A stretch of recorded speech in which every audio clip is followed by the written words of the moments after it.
Pada hari ini izinkan saya, Elfrida Riana Sihombing, akan memaparkan diseminasi pemahaman modul budaya positif di sekolah kita di SMP Negeri 4 Genting. Adapun hal yang pertama itu, kami mengucapkan terima kasih banyak kepada Bapak Kepala Sekolah SMP Negeri 4 Genting beserta Bapak Ibu yang telah mendukung dan memberi motivasi dukungan kepada saya sehingga saya dapat mengikuti pendidikan guru penggerak ini dengan setiap aksi-aksi nyata yang telah saya lakukan. Dan pada hari ini saya memberi kesempatan kepada Bapak Kepala Sekolah untuk memberikan sedikit pengarahan kepada kami. Waktu dan tempat kami persilahkan. Assalamualaikum warahmatullahi wabarakatuh. Selamat siang, salam sejahtera untuk kita semua. Yang pertama, saya merasa ada dampak yang memang nantinya ke depan kita akan merasakan budaya positif. Yang selanjutnya, saya juga ucapkan terima kasih kepada Bapak Ibu yang pada kesempatan siang hari ini dapat hadir mendukung program guru penggerak yang mungkin nanti insya Allah bisa berdampak buat kita semua di sekolah, meskipun ada beberapa tantangan hambatan yang memang menjadi penghambat kita di dalam keseharian di sekolah. Tapi Bapak Ibu yakin dan percaya dengan adanya tantangan dan hambatan, kita bersama bergandengan tangan, segala permasalahan insya Allah akan terpecahkan dan bisa terselesaikan. Saya juga ucapkan terima kasih Bu Elfrida yang telah memberikan dampak positif ke sekolah. Sudah berapa kali ya? Dua kali sudah kita lakukan itu di, kalau tidak salah di bulan yang kemarin ya, atau 2 minggu kemarin hari Sabtu. Tadi sudah saya juga sampaikan ke Bu El dalam tanda kutip bisa memprakarsai perubahan visi dan misi. Itu kalau saya ceritakan ke teman-teman CGP yang lain, jadi memang saya terus tahu visi-visi itu ya meskipun ada kemarin pernah direvisi, tapi setahu saya mungkin belum terganti. Jadi saya juga tolong Bu El dan teman-teman semua Bapak Ibu untuk bisa memusyawarahkan, mungkin ada yang tidak relevan, ada yang kurang baik, itu kita musyawarahkan pada visi-visi. Nah, sekarang kita masuk ke dalam aksi nyata yang kedua, yaitu terkait budaya positif yang disampaikan oleh Bu El, bagaimana budaya positif nanti di sekolah kita yang ingin kita lakukan. Kemudian juga memberi pemahaman khususnya bagi saya dan bagi Bapak Ibu terkait materi-materi yang ada di budaya positif ini. Itu sedikit yang kami sampaikan. Maaf kalau ada kata yang berkenan. Assalamualaikum warahmatullahi wabarakatuh.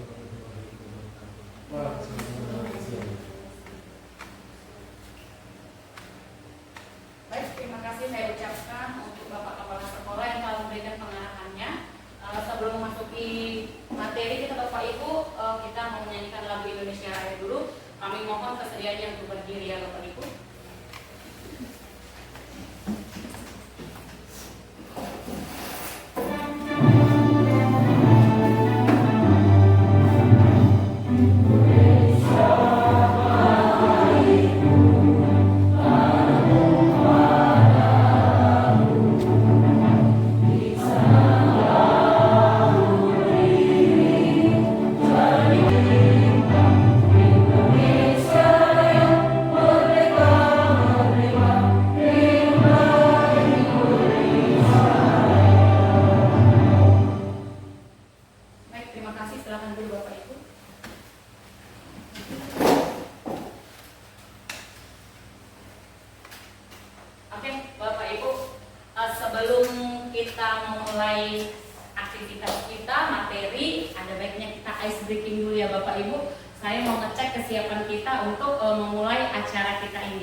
Dengarkan perintah saya Bapak Ibu ya. Ini ice breakingnya tentang guru berkata. Nah, mungkin ini ice breaking yang udah sering ya Bapak Ibu, tapi mungkin ada juga yang belum. Oke, perintahnya ketika ada kata guru berkata, berarti Bapak Ibu melaksanakan apa yang dikatakan oleh guru. Tapi kalau tidak ada kata perintah guru berkata, berarti Bapak Ibu tidak usah melaksanakannya. Siap Bapak Ibu? Siap. Perlu simulasi? Perlu. Perlu ya? Oke, baik. Oke, misalnya ini guru berkata angkat tangan kanan. Oke, turun tangan kanan, turunkan tangannya. Kan belum ada guru berkata, harus ada guru berkata gitu ya. Oke, siap ya? Oke, siap. Oke. Guru berkata langkahkan ke depan, satu langkah ke depan. Oke, guru berkata angkat tangan kanan. Guru berkata turunkan tangannya. Guru berkata tepuk sebelah kanan bahu temannya.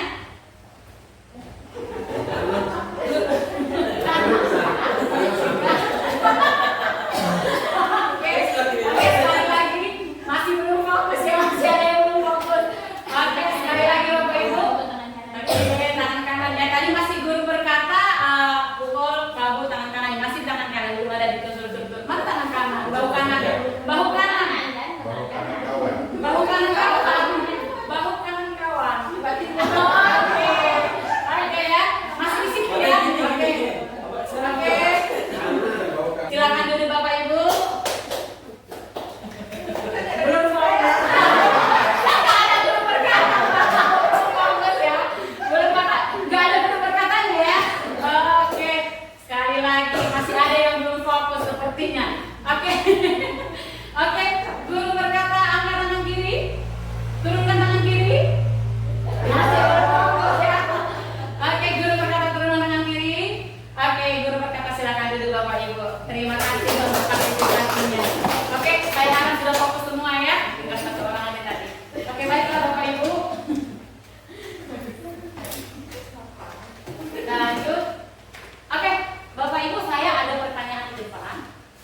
Kira-kira menurut Bapak Ibu, pertanyaan pertama, hukuman dapat mendisiplinkan anak. Setuju nggak Bapak Ibu kalau hukuman itu dapat mendisiplinkan anak? Kira-kira satu orang bisa? Oke, baik Pak. Jawab. Silakan Pak.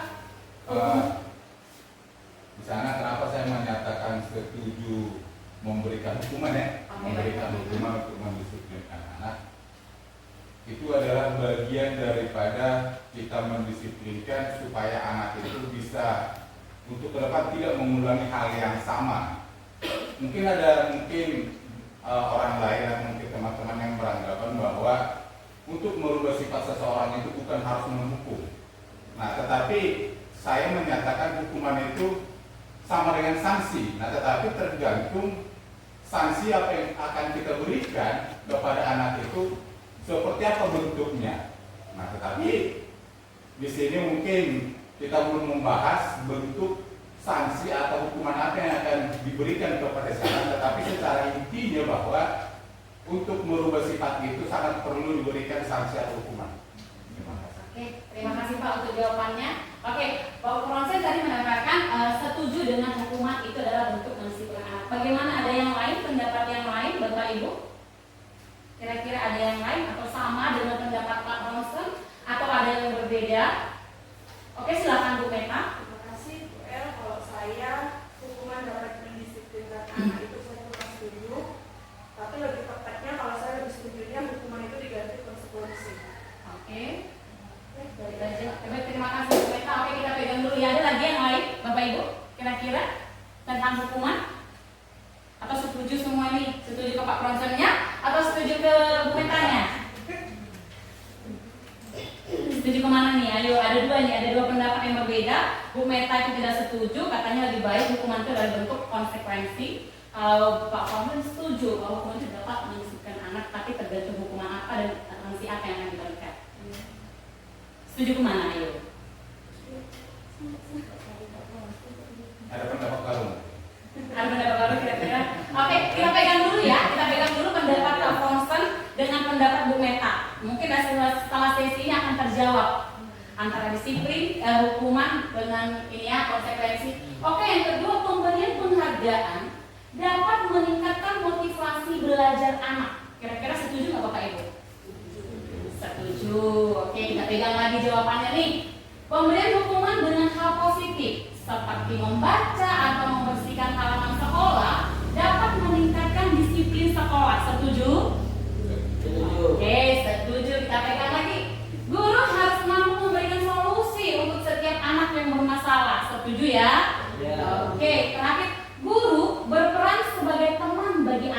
Setuju? Setuju ya. Oke, semua jawabannya saya pegang Bapak Ibu, nanti akan terjawab setelah kita masuk materi ya Bapak Ibu ya. Terima kasih untuk jawabannya. Beri apresiasi untuk diri sendiri. Oke, siapa yang kenal ini kira-kira? Ki Hajar Dewantara. Oke, Bapak Ki Hajar Dewantara. Mantap Ibu Sarya. Oke, menurut Bapak Ki Hajar Dewantara, tujuan pendidikan itu menuntun segala kodrat anak yang ada pada anak-anak agar mereka dapat mencapai keselamatan dan kebahagiaan yang setinggi-tingginya baik sebagai manusia maupun sebagai anggota masyarakat. Oleh karena itu, kita sebagai pendidik hanya dapat menuntun tumbuh atau hidupnya kekuatan kodrat yang ada pada anak-anak agar dapat memperbaiki laku anak tersebut, bukan dasarnya. Itu perlu digarisbawahi Bapak Ibu, memperbaiki laku anak tersebut bukan dasarnya. Nah, hidup dan tumbuhnya kekuatan kodrat anak ini dapat diibaratkan Bapak Ibu, kalau seorang guru itu diibaratkan sebagai seorang petani. Petani yang sedang menanam padi. Nah, anak itu adalah padi. Nah, katanya si Ki Hajar Dewantara, kita hanya mampu memperbaiki laku anak, bukan dasarnya. Nah, padi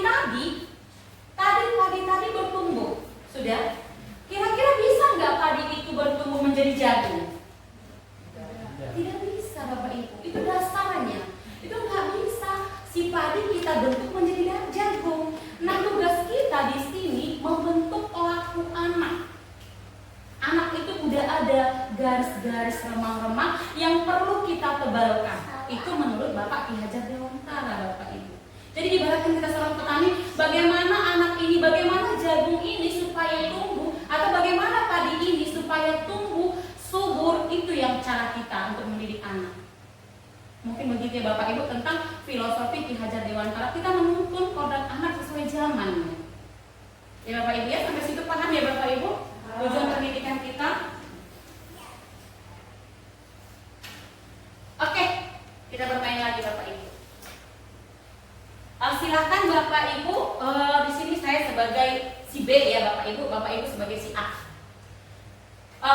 Coba Bapak Ibu melakukan kegiatan ini. Bapak Ibu adalah A ya. Tugas Bapak Ibu adalah mengepalkan satu tangan. Coba Bapak Ibu kepalkan satu tangan Bapak Ibu.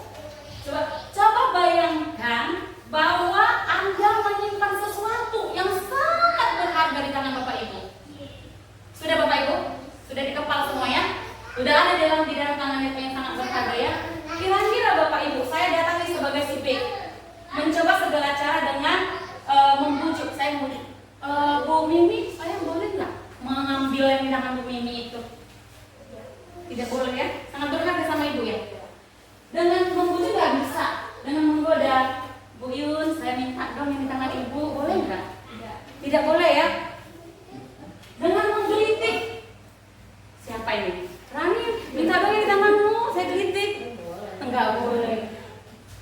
Oke, dengan menawari uang agar bersedia membuka. Kalau saya menawari Bapak Ibu uang, minta dong saya kasih uang kalian, kasih dong yang kalian pegang, mau nggak kalian kira-kira? Tergantung apa Ibu? Oke, tadi saya katakan tadi kan yang sangat berharga Ibu. Kira-kira Ibu kasih nggak?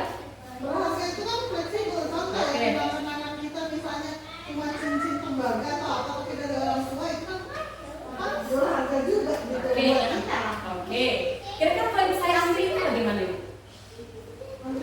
Oh gitu bisa ya? Bisa ya Bu? Kira-kira bisa? Kasih nggak? Oke. Nggak boleh ya Bapak Ibu? Kira-kira Bapak Ibu satu orang bisa nggak menyebutkan apa sih yang di genggaman tangan kalian sehingga kalian nggak mau ngasih sama saya? Ada nggak satu orang yang mau tunjuk tangan? Kenapa? Apa alasannya? Kenapa kalian tidak mau ngasih? Boleh Bu Andriana? Kira-kira apa yang Ibu genggam? Buat kali genggaman Ibu genggam. Makanya saya tanya sama Ibu, apa sih yang Ibu genggam sehingga Ibu nggak mau memberikan kepada saya? Saya udah kasih uang nih loh, banyak lagi uangnya. Kenapa? kita ibaratkan kiasan Bu, kita mau Iya, maksudnya yang digenggam itu kan bisa misalnya yang bukan yang ada di tangan, tapi kita genggam dalam hidup atau iya dalam hidup dan dalam hidup sebenarnya kayak saya nih, saya menggenggam di dalam tangan saya kemarin pas saya menyatakan ini, saya genggam anak saya. Saya sebut, saya genggam anak saya. Nah, Ibu Amriana boleh tahu apa yang digenggam? Apa kita apa? Atau ada yang ibu itu hari kurang-kurang berkenan atau Bu Yuni, kira-kira apa yang digenggam sehingga ibu nggak mau kasih ke saya? Kenang-kenangan orang tua ya. Oke, terima kasih untuk jawaban Ibu Yuni. Ada yang lain? Pasti itu harus digenggam. Nah, kira-kira Bapak Ibu, kalau dengan saya bujuk, saya paksa Bapak Ibu saya kasih uang, Bapak Ibu nggak mau kasih, kira-kira yang mengontrol diri kita itu siapa? Diri sendiri. Mau seberapa pun Ibu akan membujuk kalian, mau seberapa pun Ibu kasih uang, nggak mau kan memberikan kan? Karena yang mengontrol diri kalian itu kan sendiri ya. Itulah namanya paradigma, perubahan paradigma Bapak Ibu. Next ya. Oke, perubahan paradigma ada teorinya Bapak Ibu, di mana teori ilusi kontrol. Nah, sering kita berilusi, ternyata di teorinya itu ada ilusi kontrol namanya. Di mana yang pertama ilusi guru, kita sebagai guru, ilusi guru mengontrol murid. Ayo tadi udah sepakat yang mengontrol diri kita siapa? Diri sendiri. Bisa kita kontrol murid? Bisa, dia mengontrol dirinya Bapak Ibu. Itu dari teori ilusi kontrol.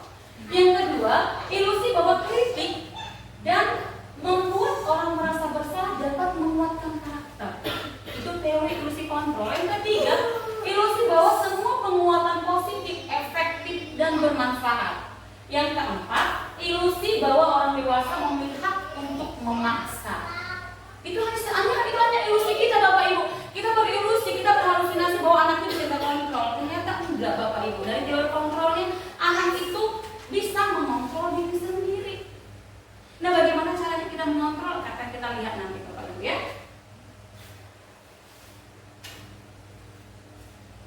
Oke, paradigma stimulus respon atau teori kontrol. Yang pertama, yang realitasnya kita berikan stimulus, kebutuhan kita sama, realitasnya kebutuhan sama. Kita menganggap kebutuhan anak itu sama dengan kita. Di teori kontrol, kebutuhan kita itu berbeda Bapak Ibu. Nggak sama kebutuhan kita semua di sini, pasti berbeda. Yang kedua, semua orang melihat hal yang sama. Kita membayangkan sama semua itu. Setiap orang memiliki gambaran berbeda. Oke, kita mencoba mengubah orang agar berpandangan sama dengan kita. Itu ilusi kita ya. Yang seharusnya di teori kontrol kita berusaha memahami pandangan orang lain tentang dunia. Yang ketiga, perilaku buruk dilihat sebagai satu kesalahan.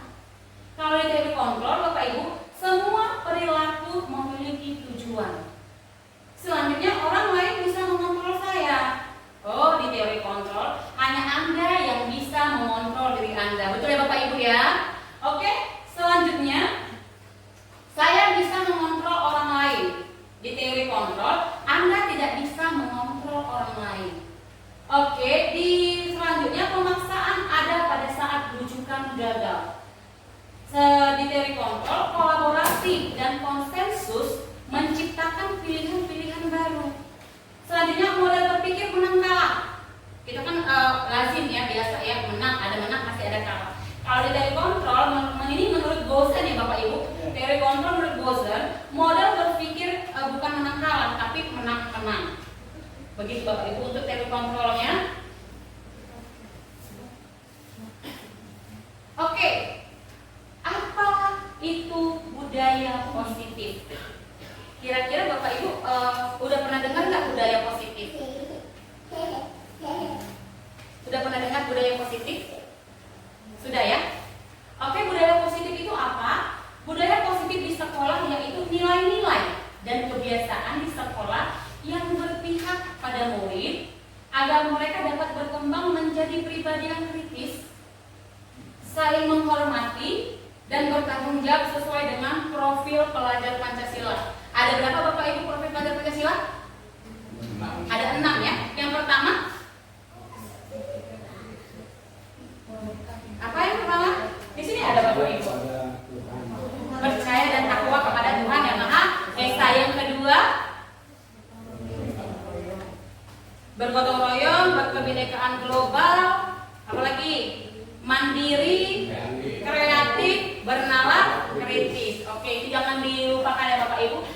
kurikulum Merdeka kita harus menciptakan pelajar-pelajar Pancasila. Ada 6 dimensi dan banyak lagi sub-sub elemen dimensinya ya Bapak Ibu. Oke, budaya positif yang tadi merupakan nilai-nilai ya budaya yang biasa dilakukan di sekolah. Adapun budaya positif yang pertama itu Bapak Ibu ada disiplin positif, mendidik anak untuk melakukan kontrol diri. Jadi disiplin itu kita membuat anak itu bisa mengontrol dirinya sendiri, bukan kita yang mengontrol. Untuk disiplin positif dan pembentukan kepercayaan diri anak. Yang kedua, nilai kebajikan dan keyakinan kelas. Nah, nilai-nilai kebajikan universal atau prinsip-prinsip yang mulia yang diambil dan dipercaya oleh seseorang. Jadi Bapak Ibu kemarin kami cerita nih sama fasilitator kami, nilai-nilai kebajikan itu keyakinan kelas itu seharusnya buat siapa? Saya pernah untuk kesepakatan kelas, tapi bukan keyakinan kelas. Ya bagus Bu El, berawal dari kesepakatan baru keyakinan. Yang membuat itu sebaiknya wali kelas masing-masing yang diyakini mereka, nanti guru-guru mapel akan meyakini itu juga. Nah nanti kita pelajari Bapak Ibu, bagaimana membuat kesepakatan kelas, bagaimana membuat keyakinan kelas di materi ini.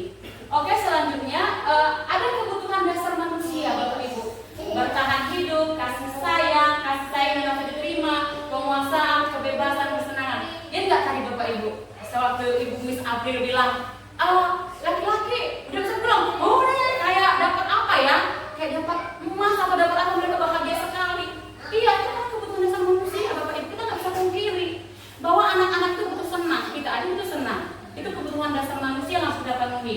Kita bertahan hidup, kasih sayang mereka perlu, penguasaan, kebebasan, kesenangan. Oke?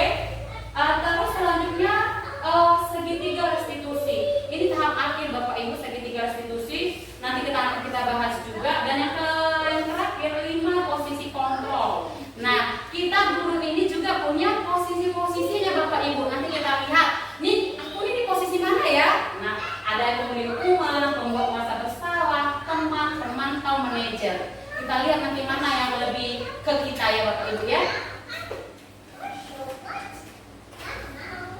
Oke, merdeka. Kalian katakan, merdeka belajar tuh sekarang kurikulumnya kalau kata Bapak Ibu Dewan Para, merdeka itu artinya tidak hanya terlepas dari perintah Bapak Ibu, akan tetapi juga cakap buat memerintah diri sendiri. Jadi artinya Bapak Ibu, saya berharap juga setelah desiminasi ini kita mampu menciptakan anak-anak yang merdeka. Artinya merdeka, mereka dapat memerintah diri sendiri ya Bapak Ibu ya.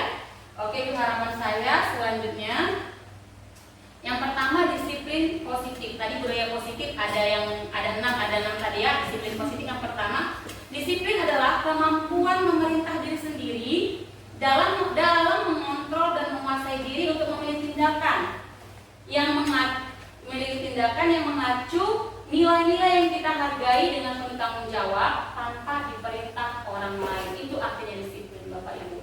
Nilai-nilai yang kita hargai adalah nilai kebajikan, sifat positif manusia yang merupakan tujuan mulia yang ingin dicapai setiap individu, yaitu nilai-nilai yang terkandung dalam profil pelajar Pancasila. Oke, teori motivasi perilaku manusia. Tadi teori kontrol budaya Bapak Ibu, sekarang teori motivasi. Nah, ada hal yang memotivasi kita Bapak Ibu untuk apa yang akan terjadi apabila saya tidak melakukannya. Ada motivasi di dalam diri kita. Nah, motivasi itu ada 2, ada eksternal dan ada internal. Saya mau tanya sama Bapak Ibu, kami yang rumahnya di Tarempa ya, khususnya di Tarempa nih mungkin, Bapak Ibu yang di Tarempa datang kemari pakai motor, pakai helm, benar ya? Kira-kira apa yang memotivasi Bapak Ibu memakai helm tersebut? Apakah takut ditilang? Atau ada hal yang lain? Keselamatan. Kalau keselamatan kira-kira itu masuk ke eksternal atau internal? Internal. Di teori motivasi Bapak Ibu diharapkan kita memiliki motivasi internal. Kalau di kota-kota kan biasanya pakai helm lah supaya nanti takut ditilang sama polisi. Itu motivasi eksternal Bapak Ibu. Jadi kita diharapkan dengan mengetahui teori motivasi ini Bapak Ibu, kita menciptakan kepada anak didik kita motivasi internal.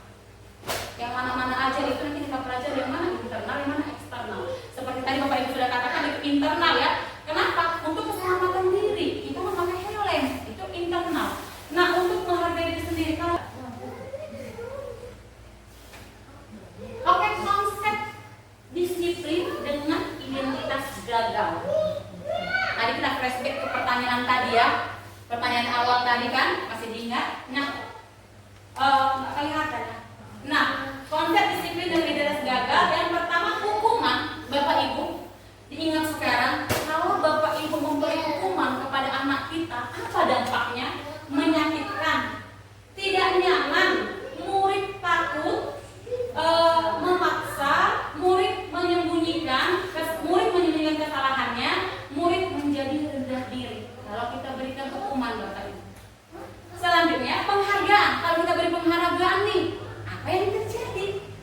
pun menyakitkan kalau penghargaan tidak efektif untuk itu.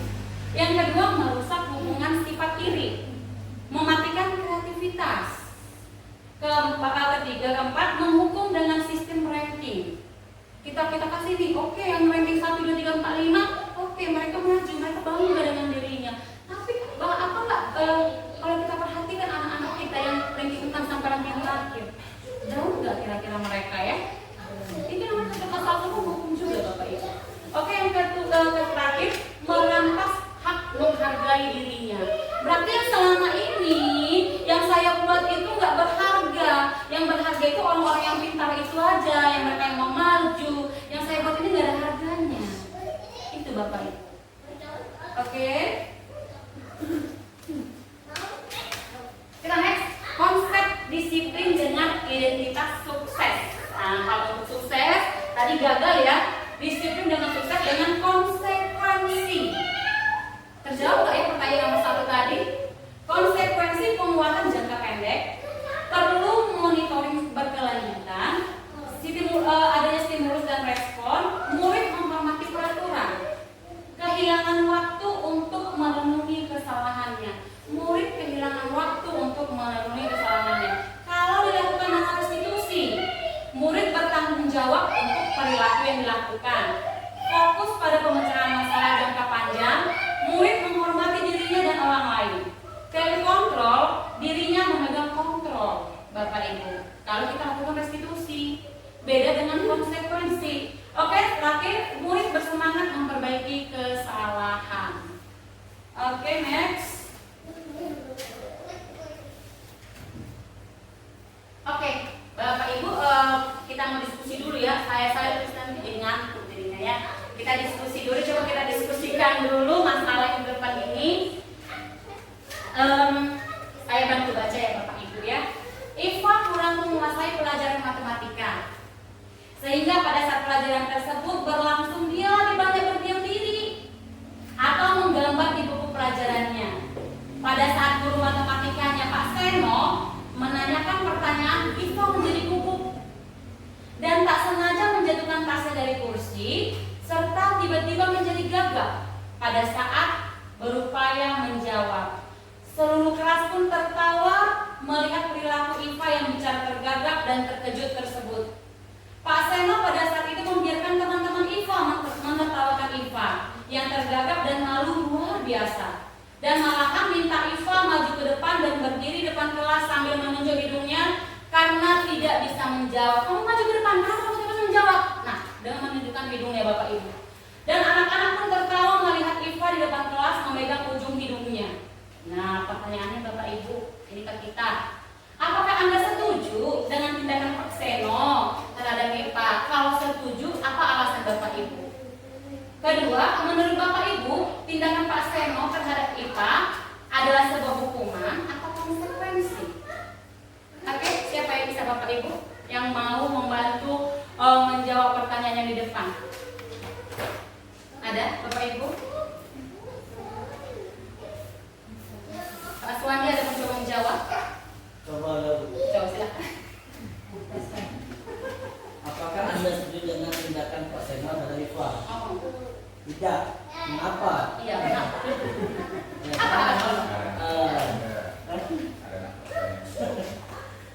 Tentu tidak, karena di sini yang kita lihat bahwasanya kan si Anda ini kan dia gugup, bukan berarti dia tidak bisa menjawab. Oke. Terus yang kedua, tindakan yang harus dilakukan oleh Pak Seno ini adalah bukan membiarkan teman-temannya menertawakan Iva, karena itu masuk dalam bullying. Oke, baik, oke Pak. Dan itu sangat berbahaya untuk sifat anak yang menjadi korban dan sifat anak yang jadi pelaku. Itu salah satu saya tidak setuju tadi. Misalnya sebagai seorang guru, Pak Seno sini menegur terlebih dahulu anak yang menertawakan, karena belum tentu yang dilakukan salah. Ya kan? Terus yang kedua, menurut Anda tindakan Pak Seno terhadap Iva adalah hukuman atau hukuman? Hukuman, kenapa Pak alasannya Pak? Hukuman kenapa kalau katakan itu? Ya, itu hukuman. Dia terlalu mengenis anak ini, padahal di situ kan dia belum putus salah, langsung dipanggil ke kelas sambil menunjuk sambil ya berkata-kata yang atau bergaduh dia. Iya. Semakin gaduh. Semakin itu karena Iya, dia semakin gagal, ribut. Iya, dia nggak bisa gagal. menjawab pas udah ada. Yang bergaduh itu kan bukan si Eva ini, tapi si Seno, si Didi bapak ini sama anak itu. Soalnya kalau dia melihat kelasnya itu tidak akan gaduh kalau dia melihat anak si Eva ini bagaimana dan dia melihat bagaimana tidak anak-anak ada efektif. Ya, Pak. Oke, terima kasih Pak. Tepuk tangan dulu untuk Pak Aswandi, luar biasa ya. Ada lagi Bapak Ibu? Ada lagi yang sama pendapatnya dengan Pak Aswandi? Ada lagi yang perempuan dulu. Saat Ibu saya pengen mendengar suara perempuan dan kan suara laki-laki. Suara perempuan dulu. Kira-kira Bapak Ibu setuju tak dengan tindakan Pak Seno? Saya jawabnya apa? Oke, silakan Ibu Mimi.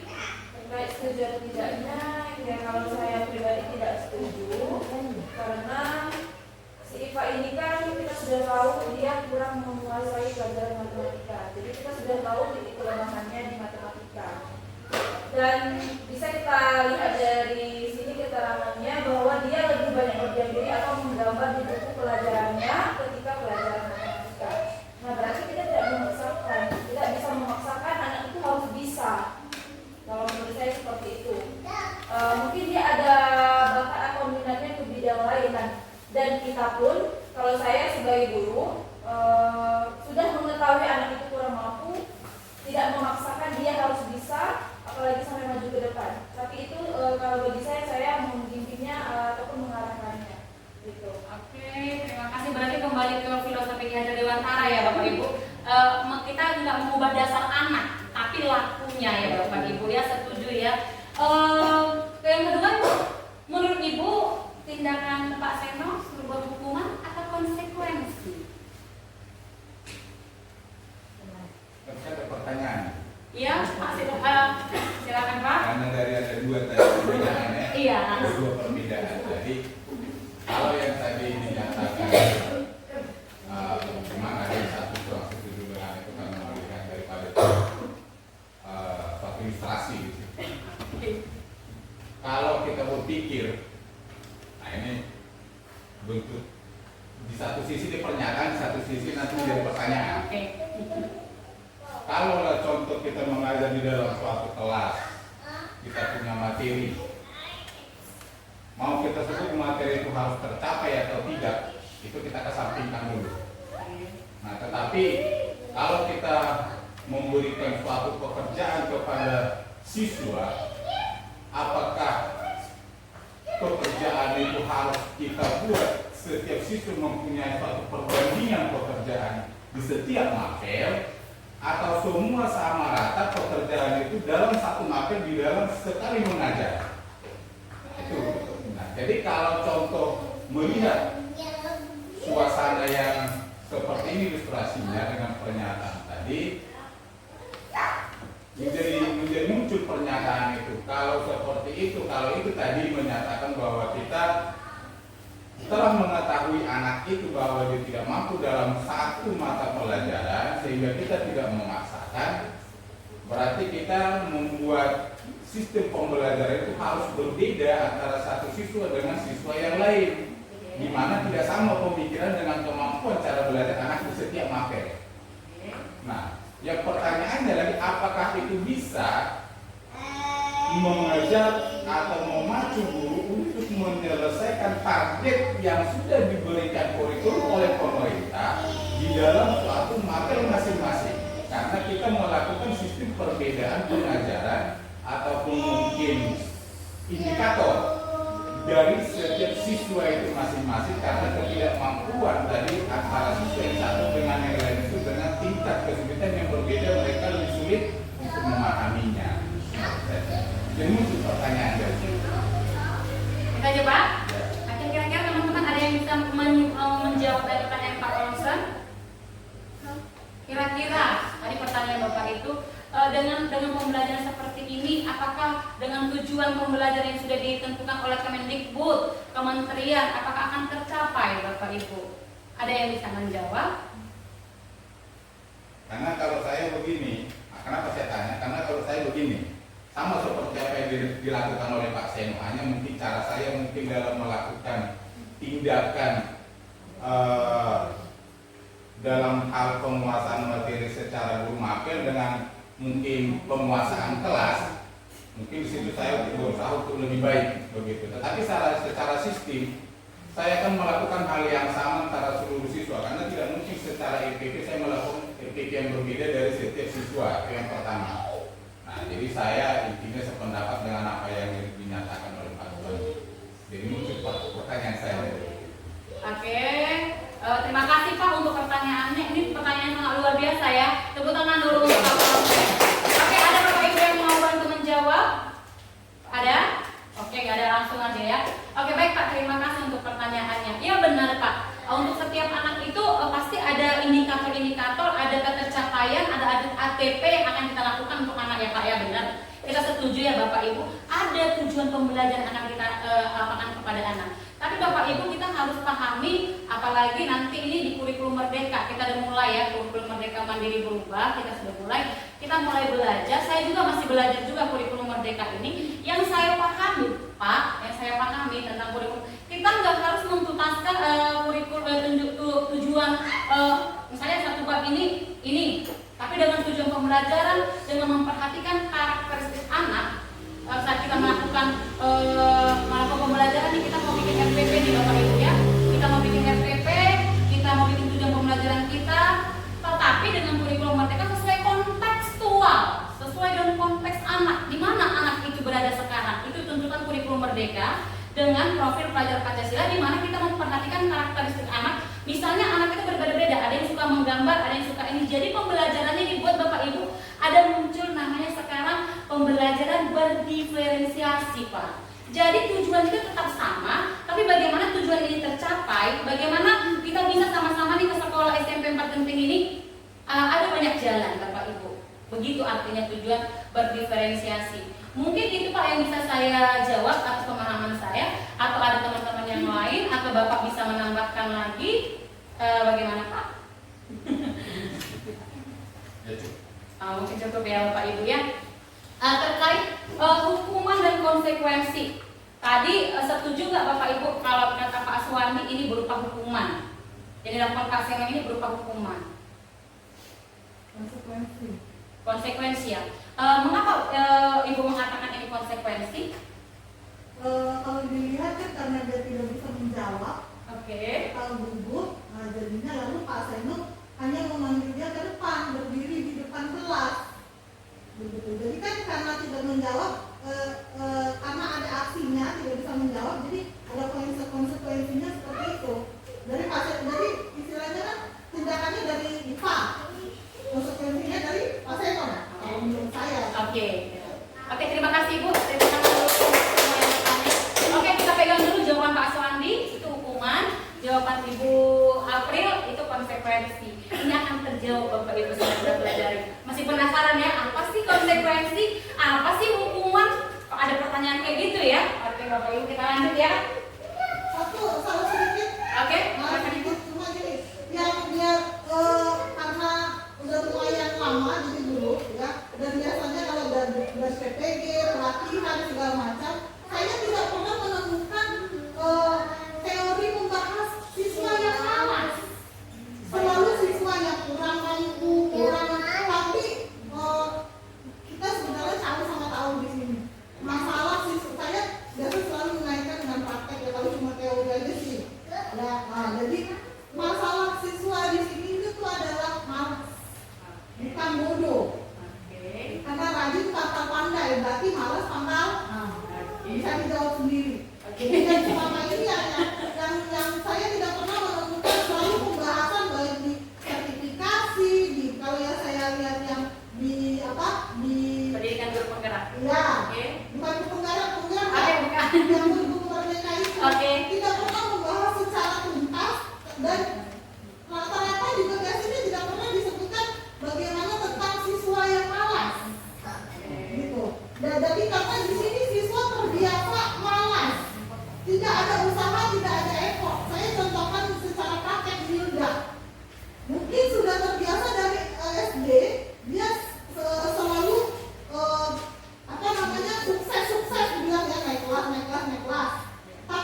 ya.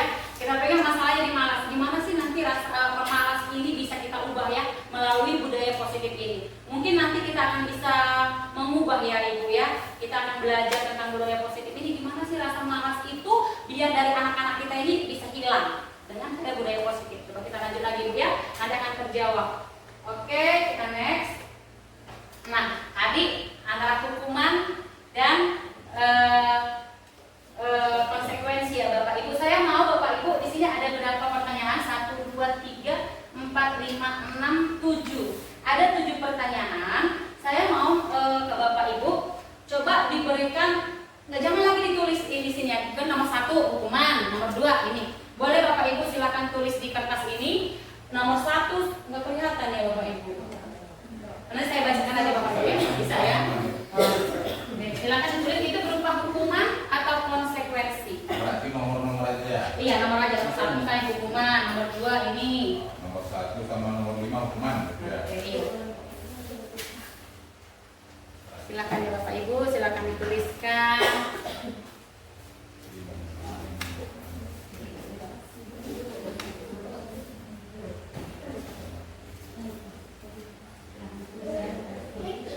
Nomor satunya yang mana tuh? Oke, nomor 1 saya bacakan ya. 7. Yang nomor 1 mencatat 100 kali di dalam buku. Mencatat 100 kali dalam buku kalimat, saya tidak akan terlambat lagi karena terlambat ke sekolah. Itu nomor 1. Hukuman. Tulis saja. Oh ini enggak Pak? Silakan. Yang keduanya, lari mengelilingi lapangan basket 2 kali karena terlambat hari di sekolah. Yang ketiga, murid diminta untuk push up 15 kali karena tidak menggunakan masker ke sekolah. Yang keempat, menggantikan kertas tugas teman yang telah dicoret-coret. Yang kelima, membersihkan tumpahan air di meja tulis karena tersenggol pada saat belajar. Yang kelima, 1, 2, 3, 4, 5. Yang keenam, murid disuruh untuk tidak mengenakan sepatu seharian di sekolah karena tidak mengenakan sepatu hitam. Yang terakhir, lari mengelilingi lapangan basket 2 kali karena terlambat 10 menit untuk pelajaran PJOK. Silakan Bapak Ibu. Oke, saya ulang. Nomor 1, mencatat 100 kali dalam buku kalimat. Saya tidak terlambat lagi karena terlambat ke sekolah. Nomor 2, lari mengelilingi lapangan basket 2 kali karena terlambat hadir di sekolah. Yang ketiga, murid diminta untuk push up 15 kali karena tidak menggunakan masker ke sekolah. Yang selanjutnya, menggantikan kertas tugas teman yang telah dicoret-coret. Yang selanjutnya, membersihkan tumpahan air di meja tulis karena tersenggol pada saat belajar. Sudah Bapak Ibu? Sudah ya? Oke. Kita bahas yang pertama ya. Coba dilihat sendiri jawaban Bapak Ibu ya. Mencatat 100 kali di dalam buku kalimat, saya tidak akan terlambat lagi karena terlambat ke sekolah. Hukuman atau konsekuensi? Hukuman. Oke, setuju semua kasih hukuman ya. Oke, lari mengelilingi lapangan basket 2 kali karena terlambat hadir di sekolah. Oke, murid diminta untuk push up 15 kali karena tidak menggunakan masker ke sekolah. Menggantikan kertas tugas teman yang telah dicoret-coret. Konsekuensi. Membersihkan tumpahan air di meja tulis karena tersenggol pada saat belajar. Konsekuensi. Murid disuruh untuk tidak mengenakan sepatu seharian di sekolah karena tidak mengenakan sepatu hitam. Lari mengelilingi lapangan basket 2 kali karena terlambat 10 menit untuk pelajaran PJOK. Hukuman. Oke, semua jawabannya itu hampir sama, semua sama. Yang berbeda itu lari mengelilingi lapangan basket 2 kali karena terlambat 10 menit dengan hukuman ya. Oke, siapa yang mengatakan ini konsekuensi? Lari mengelilingi lapangan basket 2 kali karena terlambat 10 menit untuk pelajaran PJOK. Siapa yang mengatakan ini konsekuensi? Tapi sebelum saya untuk menjawab itu ada pertanyaan saya. Iya baik Pak, silahkan. Dari Saya mana suka kita, mungkin. konsekuensi dengan hukuman kalau kita tidak terbitkan satu peraturan di dalam lingkungan sekolah itu sendiri. Tidak terbitkan ya Pak? Iya, Aturan jadi begini, supaya bisa kita membandingkan bahwa itu konsekuensi yang mana hukuman, harus kita buat dulu peraturan sekolah kita adalah ini. Gitu. Nah, baru bisa kita bandingkan bahwa oh ini ternyata konsekuensinya, oh ini ternyata hukumannya. Hukuman itu sudah jelas, berarti kalau ada dia suatu peraturan, ada sanksinya. Begitu. Karena itu adalah berhubung dengan aturan itu yang ada di lingkungan itu sendiri. Kalau dia tidak ada di peraturan itu, maka itu bisa kita sebut adalah peraturan tambahan yang mungkin di luar aturan sekolah itu, yang mungkin tidak terikat, yang saya bunyikan tidak terikat. Misalnya itu kita sebut adalah bagian daripada konsekuensi yang mungkin dia bersifat membangun. Nah itu dia, yang bersifat membangun. Nah jadi supaya, karena saya tadi mikirnya kalau saya tadi menjawab ini bisa saya buat konsekuensi semua, bisa saya buat juga semua hukuman. Kenapa? Karena tidak ada dari perbandingan di awal.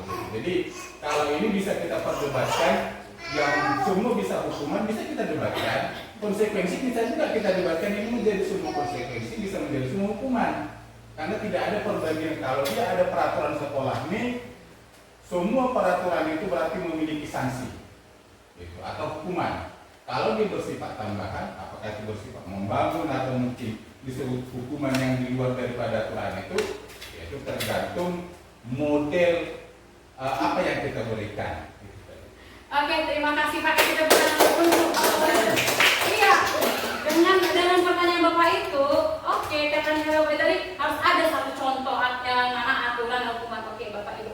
Dari 7 permasalahan ini, coba Bapak Ibu perhatikan dengan saksama dengan yang di sini. Ini adalah untuk menjawab yang dipertanyakan oleh Pak Bronsen. Oke, hukuman itu yang bagaimana Bapak Ibu? Hukuman itu sesuatu yang menyakitkan dan harus terjadi. Lihat pertanyaan nomor 1. Hukuman itu harus menyakitkan dan konsekuensi sesuatu harus terjadi. Oke, yang kedua, ingat, hukuman itu menyakitkan. Ya, hukuman itu menyakitkan, tapi terjadi. Konsekuensi tidak menyakitkan, tetapi harus terjadi juga, Bapak Ibu. Diingatkan kembali. Makanya sengaja ini tadi nggak duluan saya tampilkan. Karena saya melatih, menganalisa, kan kurikulum kan menganalisa Bapak Ibu semua saya. Makanya itu pertama sekali lagi Pak Bronsennya luar biasa ini ya. Oke, terus membuat anak sakit. Hukuman itu Bapak Ibu membuat anak sakit, fisik maupun hati untuk jangka waktu yang lama bahkan. Kalau konsekuensi membuat anak merasa tidak nyaman dalam jangka waktu yang pendek. Oke, kalau dibandingkan antara hukuman dengan konsekuensi, mana kita pilih lebih bagus? Konsekuensi, oke, anak membenci kedisiplinan. Kalau konsekuensi, anak menghargai disiplin. Yang hukuman, paksaan. Kayak kata Pak Sana tadi, maju ke depan.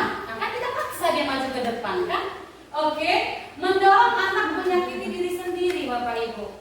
Kalau hukuman, konsep diri yang buruk, saya ini buruk, saya ini udah terlambat terus, saya ini tidak mau dengan pasti saya akan marah, gitu kan Bapak Ibu. Anak belajar untuk menyembunyikan kesalahannya. Milda, kamu udah selesai pengen aku, dia mau bilang aku belum siap Ibu, tapi dia berusaha menyembunyikan. Tapi kayak mana gitu kan anaknya jadinya kan, dia berusaha menyembunyikan tapi nggak bisa kan, karena kita lebih lihat dari dia ya kan. Rasa bersalah, dipermalukan, merasa tak dihargai. Ini Bapak Ibu di hukuman. Kalau konsekuensi mendorong anak agar mudah menyesuaikan diri, konsep diri yang baik, anak belajar untuk mematuhi peraturan, kehilangan hak di luar tidak nyaman diasingkan untuk sementara. Oke, kita kembali lagi ke pertanyaan ini Bapak Ibu. Oke, jadi yang pertama setuju nggak ini 100 kali dia sebagai hukuman? Menyakiti ya Bapak Ibu ya. Yang kedua, lari main basket 2 kali karena terlambat, menyakiti nggak ini? Menyakiti. Dia kan kasihan. Oke, murid diminta untuk push up, menyakiti nggak Bapak Ibu? Kalau menyakiti berarti ke hukuman. Oke, menggantikan kertas tugas teman yang telah dicoret-coret, hukuman atau konsekuensi? Konsekuensi, karena memang dia menumpahkan, dia harus menggantikan. Itu kan nggak menyakiti, itu bertanggung jawab, menanamkan rasa peduli dan tanggung jawab. Oke, membersihkan tumpahan air di meja tulis karena tersenggol pada saat belajar. Konsekuensi atau? Oke, konsekuensi. Murid disuruh untuk tidak mengenakan sepatu seharian di sekolah karena tidak mengenakan sepatu hitam. Oke.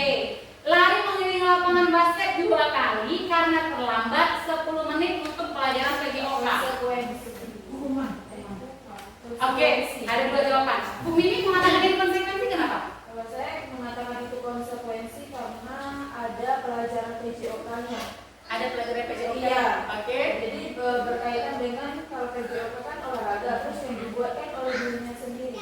Berbeda dengan yang nomor memilih partai 2 kali karena dia memang terlambat hadir di sekolah. Kemungkinan untuk pelajaran PJOK ini bisa saja setelah jam pelajaran lain, kemudian dia terlambat tadi ke kantin dulu, tadi WC itu kita nggak tahu. Tetapi di situ dia sudah ada di sekolah, bisa saja dia terlambat untuk masuk ke pelajaran PJOK. Kalau saya seperti itu. Oke, terima kasih Bu Mimi. Kalau Ibu April mengatakan ini hukuman, kenapa? Kalau pelajaran PJOK kita nggak tahu mungkin teori atau praktek di situ nggak disebutkan. Oke. Terus mengelilingi lapangan basket 2 kali berarti kan mungkin lari ya? Oke. Kalau lari atau jalan? Dia mengelilingi lapangan basket 2 kali karena mengelilingi aja. Lari-lari. Lari. Dia lari. Dia lari bisa aja mungkin pada saat itu kan pelajarannya bukan lari. Oke. Gitu. Jadi pelajarannya misalnya pelajarannya badminton. Oke. Berarti kan tidak lari gitu. Nah, jadi kalau berarti ya itu berarti kan tidak kalau dibilang sama-sama olahraga iya, tapi istilahnya begini pelajaran PJOK sama hukumannya berarti kan beda juga. Oke. Beda ya. Oke, terima kasih untuk Bu Mimi dan Ibu April. Oke, kita samakan apa pendapat ya Bapak Ibu. Kalau kata Bu Mimi ini pas ketika pelajaran olahraga. Oke, Bu April juga menyatakan ini bisa dikatakan konsekuensi kalau itu masuk ke jam pelajaran olahraga yang kebetulan lari di lapangan mengelilingi itu bisa konsekuensi ya Bu ya. Sependapat ya nggak Bu ya? Kalau itu memang pas jam pelajaran olahraga, tapi kalau konteksnya ini memang dia pas badminton atau tenis ini termasuk dengan hukuman. Oke, setuju ya Bapak Ibu ya? Oke, terima kasih Bapak Ibu. Oke, Pak Konsep gimana kira-kira terjawab pertanyaannya? Terjawab ya Pak ya? Oke, terima kasih. Kita next ya, lanjut. Oke, yang mana merupakan keyakinan kelas antara yang ini dan yang ini? Ada dua kesepakatan kelas ini Bapak Ibu. Datang tepat waktu, mengucapkan salam, menjaga kebersihan sekolah, dan aktif dalam pembelajaran tertib. Kesepakatan yang kedua, kami guru dan murid yang saling menyayangi, kami murid yang semangat belajar, kami murid yang peduli dengan teman-teman. Kira-kira dari kedua kesepakatan kelas ini yang mana yang termasuk keyakinan kelas Bapak Ibu?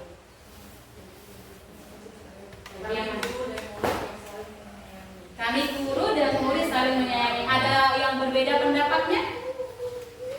Untuk keyakinan kelas. Atau kita samakan? Oke, setuju ya? Oke, setuju. Oke, setuju ya kalau keyakinan kelas kami guru dan murid saling menyayangi itu keyakinannya. Oke, keyakinan kelas tadi. Mengapa keyakinan kelas? Mengapa bukan peraturan kelas? Nah, kemarin saya pas cuti ya, Bu Meta nelfon saya, Bu peraturan kita berubah ya, katanya. Oh, saya senyum aja, oh nanti aja lah dibicarakan setelah, karena saya tahu ada budaya positif. Nanti panjang lebar di telepon gak enak ya. Nah kan, ini kenapa Bu Meta? Mengapa keyakinan kelas? Mengapa bukan peraturan? Bu Meta katakan, Bu kita ganti peraturan kita ya. Oke, silakan Bu Meta. Seiring berjalannya waktu nanti akan bisa berubah, pikir saya kan. Oke, mengapa keyakinan kelas bukan peraturan kelas? Keyakinan kelas Bapak Ibu harus dipahami nilai-nilai kebajikan atau prinsip yang universal, yang umum Bapak Ibu, yang disepakati bersama-sama secara universal lepas dari perbedaan agama, suku, negara atau bahasa.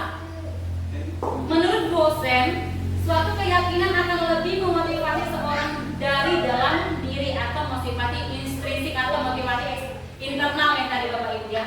Jadi saat kita membuat keyakinan kelas Bapak Ibu itu harus muncul dari dalam diri siswa. Kita harus bisa mengeluarkan motivasi yang di dalam diri siswa. Oke, menjalankan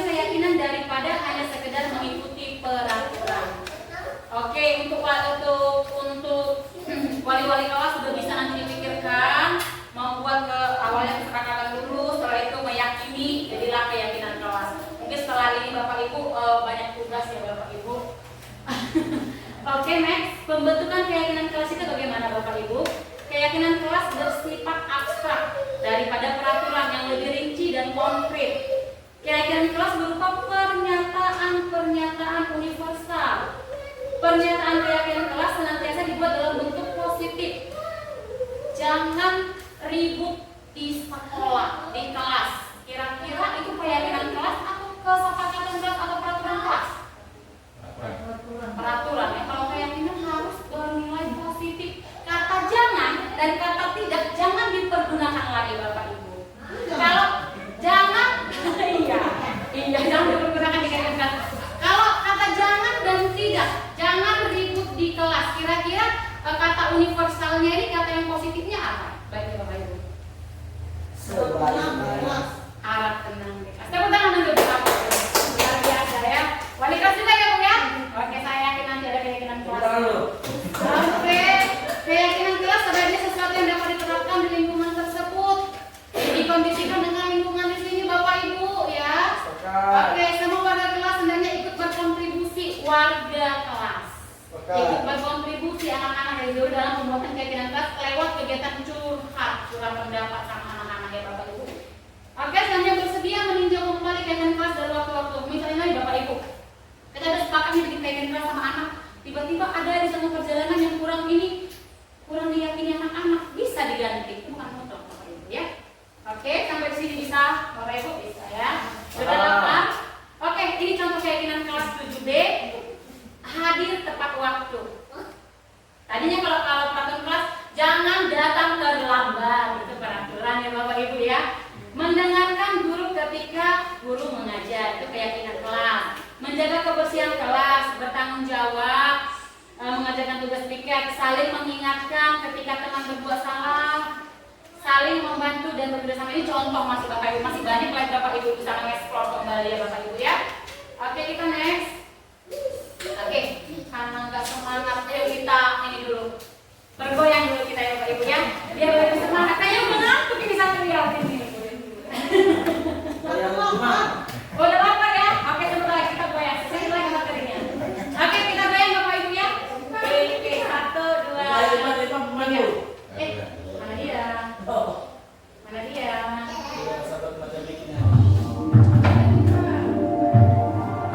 Oke, semuanya bergoyang. Ada sama Bapak Ibu.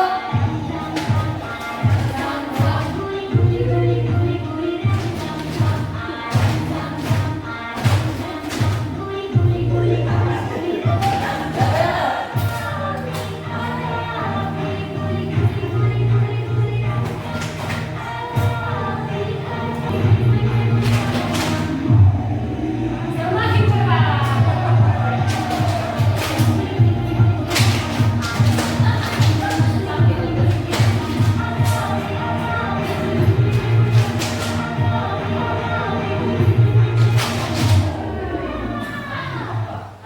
Oke, terima kasih Bapak Ibu. Masih ngantuk? Ngantuk ya? Oke, kita lanjut lagi. Iya.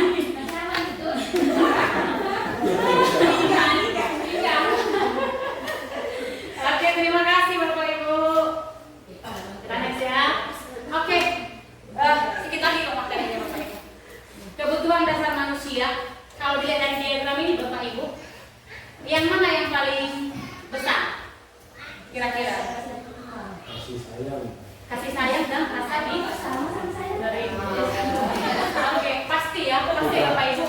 Kita aja pun pasti butuh disayang. Kita butuh diterima. Oke Bapak Ibu, kebutuhan dasar manusia adalah segala sesuatu yang kita lakukan yang mendapatkan apa yang kita inginkan. Sama seperti murid Bapak Ibu. Saat Bapak Ibu sudah memahami murid itu butuhnya apa, saya contohnya kayak Bapak Ibu ya. Dengan kasus saya belajar ini, saya ini kan dengan kasus Ademo, saya melihat kebutuhan Ademo itu dia butuh tidur. Kenapa dia butuh tidur? Saya tanya sama dia kenapa butuh tidur. Saya cari tahu, ternyata saya butuh kebagan. Saya ini, nah gimana lah anak itu mau mengikuti pelajaran kita kalau kebutuhannya itu nggak terpenuhi Bapak Ibu. Jadi saya harap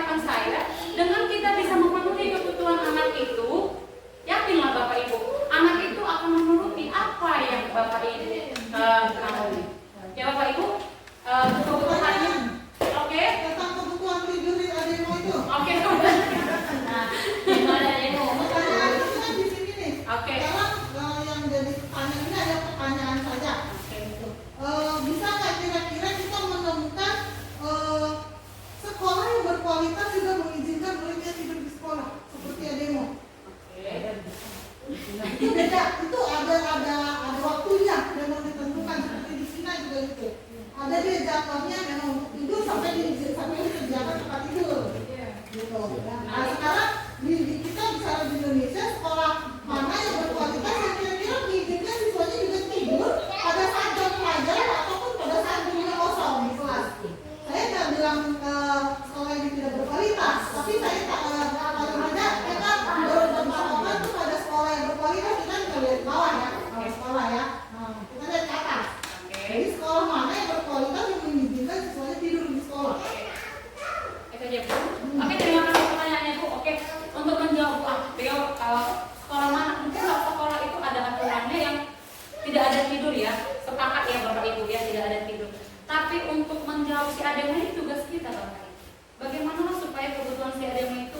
Nah kita tanya kepada dia. Nanti ada proses nanti kita belajar tentang restitusi. Restitusi itu adalah mengembalikan kembali keyakinan anak, kepercayaan diri anak. Kita nggak bisa, kita nggak mungkin bikin dia tidur di sini, bukan. Tapi nanti ada solusi. Ada solusi, ada solusi yang berupa restitusi namanya. Tadi kan kita ada hukuman, ada konsekuensi, nah terakhir nanti kita akan belajar tentang segitiga restitusi. Nah si ademo yang dia tadinya tidur ini bakalan ada ininya, ada jalan keluarnya. Dan Bapak Ibu saya sudah lakukan itu kepada ademo. Saya sudah melakukan restitusi kepada ademo. Saat pembelajaran saya di semangat. Nah saya sudah ada restitusi sama dia. Nanti bagaimana proses restitusi itu bisa kita lihat di sini. Masih penasaran ya? Oke, nanti terjawab ya ya. Oke, kita lanjut dulu ya.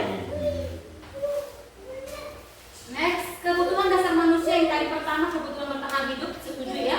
Yang kedua rasa kasih sayang dan rasa diterima. Yang ketiga penguasaan, kebutuhan penguasaan atas kemampuan. Oke, keempat kebebasan. Yang kelima kesenangan. Jadi anak-anak itu sekarang Bapak Ibu suka bermain, dia senang bermain. Kalau bisa Bapak Ibu di pembelajaran kita nggak usah mengotot belajar. Karena tidak nanti pelajaran kan kurikulum mereka nggak menuntut harus menuntaskan pembelajaran kita. Ayo tidak aja main-main. Bagaimana mereka supaya senang dulu Bapak Ibu. Ketika mereka senang, apapun yang kita cekokin sama mereka, yakin dan percaya Bapak Ibu mereka nurut semua Bapak Ibu. Bahkan nanti dicari Bapak Ibu. Oke Bapak Ibu, kita perhatikan kebutuhan dasar manusia. Oke next. Oke, pertanyaan pemantik. Cantik saya di situ ya. Pemantik. Oke Bapak Ibu, Ibu Ambar, guru wali kelas 2A di SD Pelita Hati. Oke, sedang bingung menghadapi ulah salah satu murid di kelasnya, namanya si Doni. Beberapa anak di kelas 2A telah datang padanya dan mengeluhkan Doni seringkali meminta pengalihan dengan paksa. Jika kita menghadapi situasi seperti Ibu Ambar, apa yang akan Anda lakukan? Apa yang akan kita lakukan? Menurut Anda, menurut Bapak Ibu, kira-kira apa alasan Doni melakukan hal itu? Ayo Bapak Ibu, kira-kira apa alasan Doni kalau dikaitkan dengan kebutuhan dasar tadi? Ini kan masalah. Berarti kita harus bisa mengaitkan kebutuhan dasar itu apa? Coba Bapak Ibu, ada yang bisa? Mungkin ditanya dulu kenapa dia meminta dengan paksa. Oke, setuju ya? Setuju ya? Iya, kita tanya dulu anak tadi. Kenapa? Apa sih kebutuhan dia? Kenapa dia sampai meminta sama paksa? Mungkin dia lapar.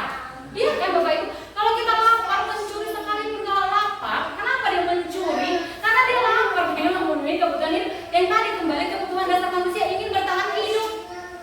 Kalau nggak makan dia pasti mati ya Bapak Ibu. Makanya pencuri sampai dia mencuri supaya mengapakan kebutuhan dasarnya, kebutuhan hidupnya, supaya bertahan hidup. Nah anak juga demikian Bapak Ibu. Sekalipun kesalahan kecil apapun kesalahannya, pasti ada tujuan dia kenapa dia melakukan itu. Nah pertanyaan besar sama kita, tugas besar sama kita Bapak Ibu tanya, lakukan pendekatan. Kenapa nak? Kenapa malas? Kenapa suka tidur? Gitu ya Bapak Ibu ya? Iya, apa solusinya? Itu solusi yang akan kita bahas ya Bapak Ibu. Oke, posisi kontrol guru kita sebagai guru. Nah, nanti Bapak Ibu lihat, oh saya posisi kontrolnya sebagai ini nih. Kalau saya nih Bapak Ibu sebelum pelajari ini ya, saya sering ke posisi penghukum, saya lebih sering. Ada posisi penghukum, posisi pembuat masa bersalah, posisi teman, posisi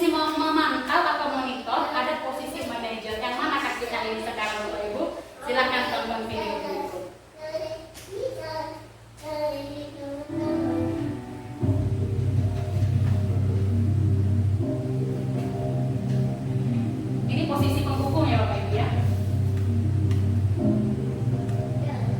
Nan, sini kamu. Selamat pagi Bu. Selalu terlambat. Kamu deh, pasti terlambat. Maaf Bu, saya Apa? Apa coba? Alasan kamu apa lagi? Kapan sih kamu tidak terlambat? Malas sekali ya kamu jadi anak. saya Dasar pemalas. Gak kapok-kapok sih kamu. Sudah berapa kali terlambat? Sana, kamu keliling lapangan basket 2 kali. kenapa saya harus ke lapangan basket Bu? Kenapa? Kamu melawan ibu. Berani-beraninya jawab. Sudah terlambat, masih berani jawab pula. Sekarang, keliling lapangan basket 5 kali sekalian. Biar kapok. Cepat. Pergi sana ke lapangan basket. Oke, itu penghukum ya Bapak Ibu ya. Kita ada 5 posisi kontrol. Yang pertama tadi penghukum. Oke, next yang kedua penghukum ini Bapak Ibu menghardik, menunjuk-nunjuk, berkaca pinggang. Nah, katanya begitu kan? Nah, saya sering begitu Bapak Ibu. Ada mo? Nah, sini saya sering saya penghukum dari Bapak Ibu. Oke, dampak posisi penghukum murid menjadi pendendam Bapak Ibu. Tidak menyukai guru atau mata pelajaran yang diambil. Itu dampaknya kalau kita sebagai penghukum Bapak Ibu. Nah, ada lagi pembuat rasa bersalah, suara cenderung melembut, tenang, namun kata-katanya menyalahkan murid. Itu pembuat rasa bersalah. Guru akan menanyakan hal-hal yang melakukan kesalahan pada murid dengan membuat guru menderita. Dampak posisi pembuat merasa bersalah ini membuat murid merasa bersalah, identitas gagal.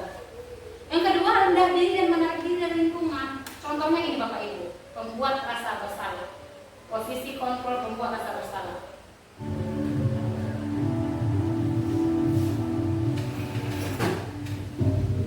Sambil minum, izin Bapak Ibu sambil minum ya Bapak Ibu.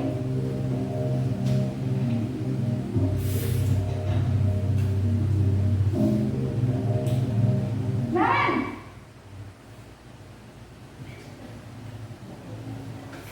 Selamat pagi Bu. Naren. Kamu kenapa terlambat lagi, Nak? Ya Tuhan, Naren. Kamu senang ya bikin ibu susah ya? Kalau kamu terlambat lagi, nanti ibu yang ditegur bapak kepala sekolah, Nak. Disangka ibu tidak bisa membina kamu. Duh, gimana ini? Maaf Bu. Duh, Gusti Naren. Kamu suka ya kalau ibu ditegur bapak kepala sekolah? Terus, sekarang ibu harus tulis apa yang di buku absen? Ini kamu sudah sering terlambat loh. Ibu harus apa coba? Maaf Bu. Maaf sekali. Ya sudah, lain kali jangan bikin ibu susah lagi ya nak ya. Ibu tidak akan kuat lagi kalau kamu begini terus. Bisa jantungan kalau ibu ditegur bapak kepala sekolah. Karena cepat kelas. Maaf ya Bu. Maaf sekali. Oke, itu pembuat rasa bersalah. Yang pertama tadi posisi kontrol penghukum, yang kedua pembuat rasa bersalah. Kira-kira ada nggak Bapak Ibu di antara itu? Oke, next. Posisi sebagai teman.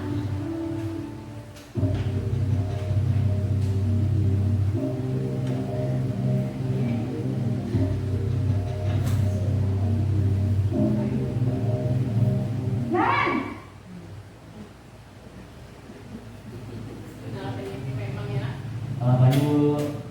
wah sudah jam berapa ini nak? Terlambat lagi ya sayang. Iya Bu. Habis ibu saya belum membangunkan saya Bu. Kamu malah menyalahkan ibu kamu. Kamu bukannya anak yang larinya paling kencang. Kok terlambat sih? Iya Bu. Saya memang bangun tadi. Jadi biarpun saya lari kencang, tetap nggak ketinggian Bu. Ya sudah sana. Nanti lain kali larinya lebih kencang lagi ya. Biar gak terlambat lagi. Bikin seneng ibu. Demi ibu. Bisa kan? Bisa lah Bu. Ya sudah sana masuk kelas. Ibu beresin urusan absen kamu. ini ada-ada saja. Oke, itu lembut ya Bapak Ibu, sebagai teman dia lembut, dia berbahasa ya. Oke, posisi teman itu suara guru akan ramah, cenderung bersenda gurau dengan muridnya. Siapa yang sering murid akan bergantung kepada satu orang, faktor bergantung murid tidak mandiri Bapak Ibu. Dengan tidak menjadi temannya murid tidak mandiri dan tidak bisa berpikir untuk diri sendiri. Oke, posisi pemantau atau monitor. Yang keempat, posisi pemantau, seorang pemantau akan bersuara datar, tidak emosional, tidak bersenda gurau. Oke, langsung kita lihat Bapak Ibu posisi pemantau.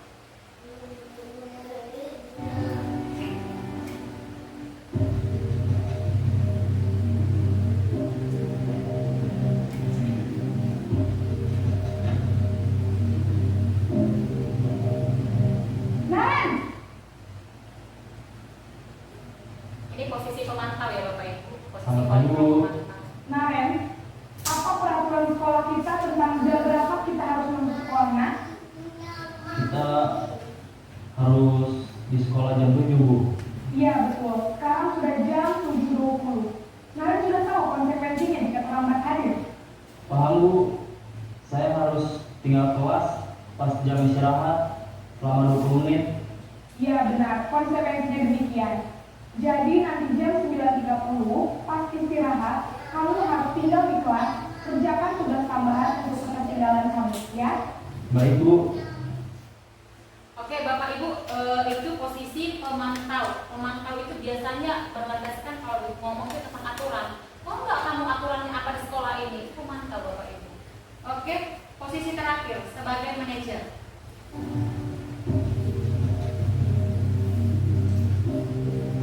Posisi sebagai manajer Bapak Ibu.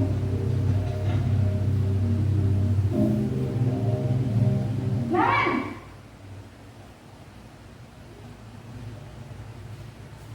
Selamat pagi, Bu. Selamat pagi, Naren. Maaf, Bu. Saya terlambat. Iya, sekolah masuknya jam 7, sekarang sudah jam 7.20. Jadi sekarang bagaimana ini, Naren? Maaf, Bu. Saya lupa setel alarm saya semalam. Baiklah, menurut kamu, keyakinan sekolah yang mana yang perlu kamu tingkatkan? Menghargai diri sendiri dan orang lain mungkin ya, Bu. Setuju. Jadi, apakah Naren meyakini prinsip saling menghormati tersebut? Iya, Bu. Saya meyakininya. Apakah Naren bersedia memperbaiki masalah keterlambatan ini? Bersedia, Bu. Bagaimana kamu akan memperbaiki masalah keterlambatan ini? Saya akan coba untuk tidak lupa menyetel alarm saya, Bu. Baik, kalau Naren lupa menyetel alarm di rumah, ada orang yang kira-kira bisa bantu mengingatkan tidak? Ada, Bu. Kakak saya, Kak Emma. Ada lagi selain Kak Emma? Selain Kak Emma, ada ibu saya. Baik, jadi yang mengingatkan Naren adalah Kak Emma dan ibu kamu ya? Kira-kira akan mulai setel alarm kapan nih, Naren? Setelah pulang sekolah, akan segera saya lakukan. Baik, jadi Naren akan setel alarm untuk bangun besok pagi dan akan diingatkan oleh kakak dan ibunda Naren ya. Ada lagi yang mungkin perlu dilakukan, Naren? Agar tidak terlambat bangun lagi. Tidak ada, Bu. Baik, Naren. Terima kasih untuk kerjasama kamu. Sekarang kamu terus kembali ke kelas untuk belajar. Baik, Bu. Terima kasih. Baik Bapak Ibu, itulah tadi ada 5 posisi kontrol dulu. Kita udah melihat satu persatu yang sebagai penghukum, membawa rasa bersalah, sebagai teman, pemantau, dan sebagai terapis, sebagai manajer. Kira-kira Bapak Ibu, dari yang kalimat itu, yang mana yang sebaiknya harus kita lakukan kepada siswa untuk menumbuhkan budaya positif? Kira-kira yang kelima ya. Setuju ya Bapak Ibu yang kelima? Berarti kita akan melakukan posisi kontrol yang kelima sebagai manajer ya Bapak Ibu. Semoga lewat ini nanti tidak ada lagi kata-kata penghukum atau sebagai teman, bisa ada. Di saat manajer ini Bapak Ibu, kita harus ingat, di saat kita memposisikan diri kita sebagai manajer, kita juga bisa sebagai teman kepada murid, sebagai teman. Bisa juga sebagai pemantau. Ada saatnya kita sebagai itu. Tapi untuk yang dua ini, membuat rasa bersalah dan penghukum itu teori ke identitas gagal. Ini identitas sukses ya Bapak Ibu ya. Oke, terus next.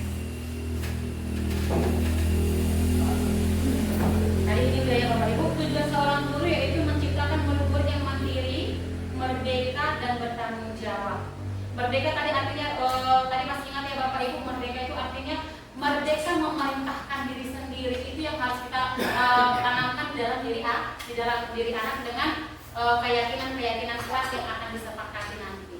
Oke, next. Nah, ini tadi untuk menjawab pertanyaan dengan Bu April tadi ya. Si ademu malas, bukan murid yang malas itu untuk tidur itu apa sih cara memperbaiki ini solusinya? Nah, dengan segitiga restitusi, di mana segitiga restitusi itu proses menciptakan kondisi bagi murid untuk memperbaiki kesalahan mereka, sehingga mereka bisa kembali kepada kelompok mereka dengan karakter yang lebih kuat, Bapak Ibu. Melalui restitusi, guru dapat membantu murid menjadi lebih memiliki tujuan, disiplin positif, serta memulihkan dirinya setelah berbuat salah. Seperti tadi Bapak Ibu Sinaren, tadi kan salah, kata gurunya bagaimana cara kamu supaya tidak terlambat lagi, diserahkan ke dia. Jadi dia Bapak Ibu yang mencari solusinya. Oh tadi kan kata Sinaren, iya Bu, saya akan menyetel alarm. Kira-kira siapa yang bisa mengingatkan kamu? Jadi kita menguatkan dia Bapak Ibu, bukan menjatuhkan, tapi kita menguatkan dia supaya dia kembali ke dirinya sendiri Bapak Ibu. Oke, terus membantu murid untuk jujur pada diri sendiri dengan mengevaluasi dampak dari kesalahan yang dilakukan. Tetap walaupun kita sebagai manajer Bapak Ibu, kita harus beritahu ini oke, kamu terlambat.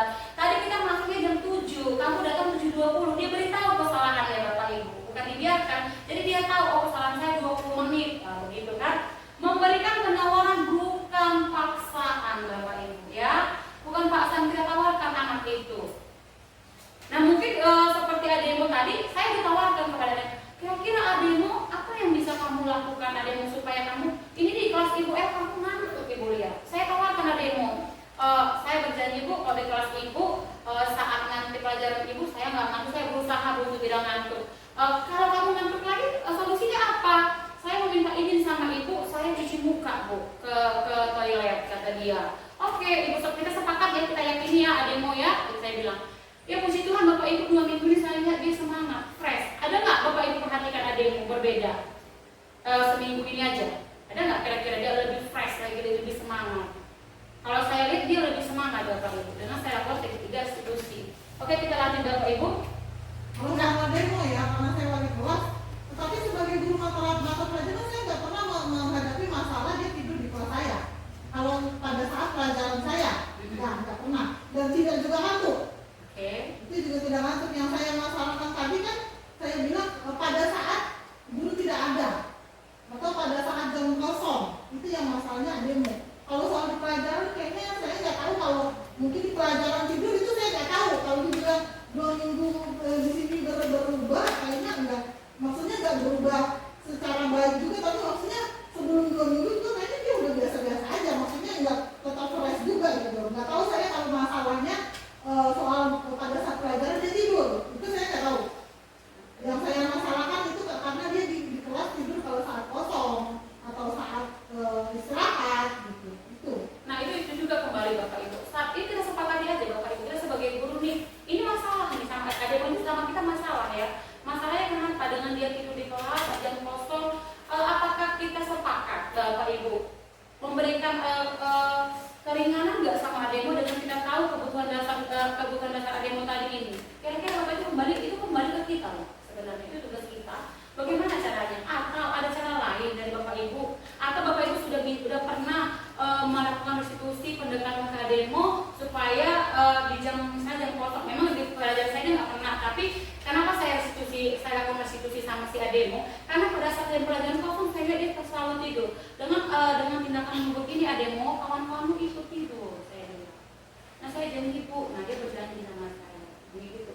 Jadi datangnya dari kita Bapak Ibu. Apakah sudah kita lakukan yang semaksimal mungkin? Kalau ada misalnya siswa bermasalah Bapak Ibu, ayo mari kita renungkan sama-sama bagaimana sih solusinya supaya anak ini kembali ke kembali ke kelompoknya, kembali menguatkan anak ini. Bagaimana? Itu tugas kita, bukan tugas satu orang Bapak Ibu. Misalnya kayak Bu April, bukan tugas wali kelas saja Bapak Ibu. Guru mata pelajaran juga itu bertugas. Kita kolaborasi Bapak Ibu, bagaimana supaya mendidik anak-anak yang mempunyai karakter profil pelajar Pancasila. Begitu dah kira-kira. Jadi restitusi itu saya rasa hanya berlaku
minta maaf saja enggak, sampai sekarang enggak pernah.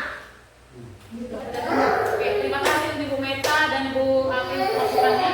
Dan kalau ini menjadi PR besar kita ya Bapak Ibu, bukan hanya sebuah Ibu Meta, Bu Afif, tapi ini menjadi PR besar kita karena untuk budaya positif, berarti menciptakan kebiasaan-kebiasaan anak seperti kata Bu April, minta maaf pun anak itu susah, menegur pun susah, bilang. Nah, sekolah Bapak Ibu, mungkin anak-anak itu belum terbiasa. Kenapa? Karena kita belum membiasakan budaya positif. Nah, kita harus membuat program Bapak Ibu supaya anak itu terbiasa. Kita menginginkan anak itu terbiasa nih, sedangkan kita programnya nggak ada terjalankan. Nggak ada program-program pembiasaan untuk anak, biasanya senyum, sapa, salam seperti yang saya katakan di visi misi kita. Kita buat dulu programnya Bapak Ibu, fokus pada program yang mana mau kita lakukan. Karakter anak tadi yang minta maaf, kita fokuskan ke situ. Ketika kita lakukan pembiasaan-pembiasaan itu, kita lihat, jangan hanya kita buat program nanti kita laksanakan, tapi kita pantau lagi. Yuk kita lihat apakah anak itu berubah apa enggak. Mungkin itu saran dari saya Bapak Ibu. Kita semua harus berkolaborasi. Ya Bapak Ibu, PR kita.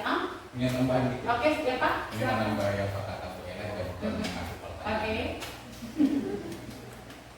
Untuk membuat supaya mungkin ya di sekolah itu pasti punya problem.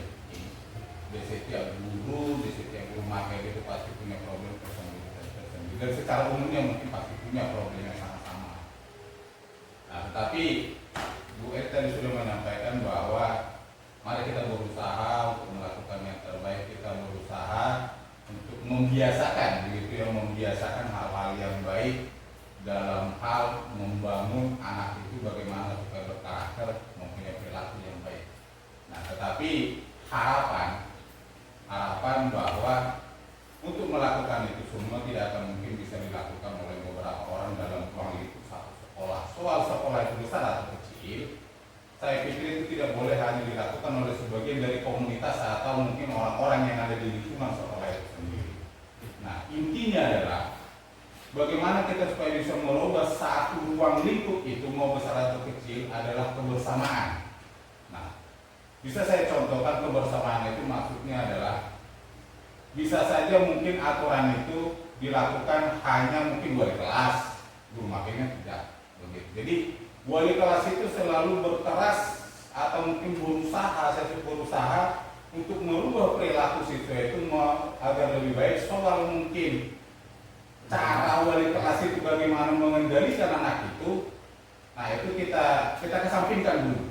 Nah, tetapi bagaimana kita supaya bersama-sama untuk merubah itu, saya pikir itu harus kerjasama. Jadi jangan yang satu melakukan yang begini, yang satu acuh-acuh.